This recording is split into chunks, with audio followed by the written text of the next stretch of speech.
भगौड़ों के बारे में मत कहिए। देश का प्रधानमंत्री गैस के संकट के इस समय में किस गुफा में छुपा हुआ है, पहले उसको निकाल के लाइए। आप पहले उसको निकाल के लाइए। प्रधानमंत्री किस गुफा में छुपे हुए हैं? पूरा देश गैस की लाइनों में खड़ा है। प्रधानमंत्री गुफा में छुपे हुए हैं। प्रधानमंत्री को निकाल के लाइए।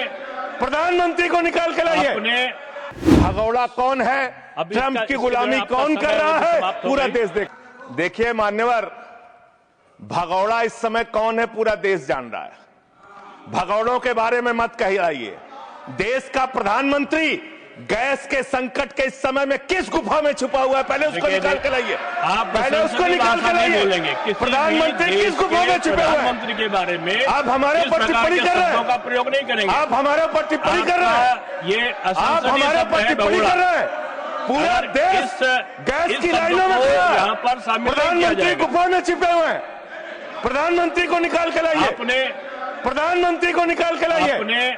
मुद्दों पे बात नहीं करेंगे। इस्तेमाल किया है, ये शब्द ठीक नहीं है। अरे मान्यवर, आप मेरा समय जा रहा है। मान्यवर महोदय, मान्यवर मेरा समय जा रहा है, कृपा करके समय। जी राम जी ने आपको जी राम जी पर रात को 1:30 बजे तक मैंने चर्चा सुनी, और जब उत्तर देने की बारी आई तो विपक्ष भाग गया था। इसलिए मैं निवेदन कर रहा हूं कि रहना जरूर, एक एक चीज का जवाब दूंगा, एक एक चीज का। दूसरी चीज है, जो भगोड़ा शब्द है उसको उसमें शामिल नहीं करेंगे। जी मान्यवर, बात करते हैं ग्रामीण विकास की आप बात कर रहे हैं।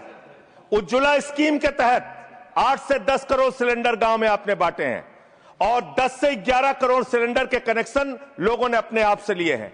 21 करोड़ सिलेंडर के कनेक्शन गांवों में हैं।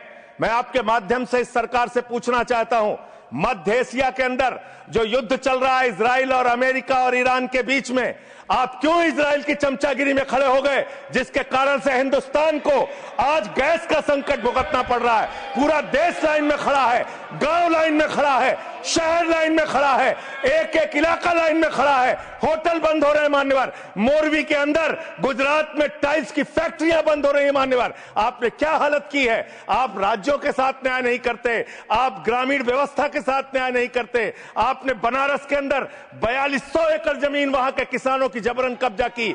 2013 का जो अधिकरण का नियम है, वो नियम आपने लागू नहीं किया। वहां लाठियों से किसानों को पीट के प्रधानमंत्री के संसदीय क्षेत्र में जमीनें कब्जा करने का काम आपने किया। जो पंजाब पूरे देश का पीडीएस सिस्टम चलाता है, 50% भागीदारी पंजाब के किसानों की होती है। आपने पंजाब के रूरल डेवलपमेंट का 8000 करोड़ रुपए मार के बैठे हुए। आप बताइए क्यों आपने पंजाब का हिस्सा नहीं दिया, क्यों आप वहां के साथ सौतेला व्यवहार कर रहे हैं। बताइए इस देश को और पंजाब के लोगों को। वहां पर बाढ़ आई, आप भी गए थे मंत्री जी वहां पे दुख जताने के लिए। आपने वहां की भयावह परिस्थितियों को देखा था। बावजूद इसके 1600 करोड़ रुपए की मदद आपने घोषित की थी। 16 पैसे आपने पंजाब को नहीं दिए। 16 पैसे। यह आपकी दुर्भावनापूर्ण नीति है, जो राज्यों को भुगतनी पड़ रही है, जो देश को भुगतनी पड़ रही है। और ग्रामीण विकास के नाम पर आपने इस देश के गांव में रहने वाली जनता को लगातार धोखा देने का काम किया है,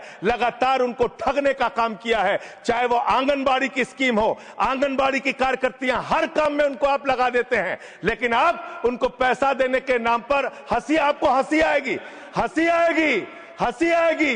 आंगनबाड़ी की योजना गांव में ही चलती है, गांव में ही चलती है, हंसी आएगी आपको। मान्यवर, मैं अंत में एक ही बात कहना चाहता हूं। मंत्री जी ने कहा भागिएगा नहीं, मैं बिल्कुल बैठ के आपकी एक एक बात को सुनूंगा। मंत्री जी, ध्यान से सुनूंगा। जितनी बात मैंने कही है उसका पूरा जवाब दीजिएगा, और अगर आप जवाब नहीं दे पाएंगे तो मुझे भी उस वक्त बोलने का अवसर दीजिएगा। आप ही अकेले बोलने का अधिकार रखते हैं, ऐसा नहीं होना चाहिए। और दूसरी बात मान्यवर, दूसरी बात, इस समय भगौड़ा कौन है, ट्रंप की गुलामी कौन कर रहा है, पूरा देश देख।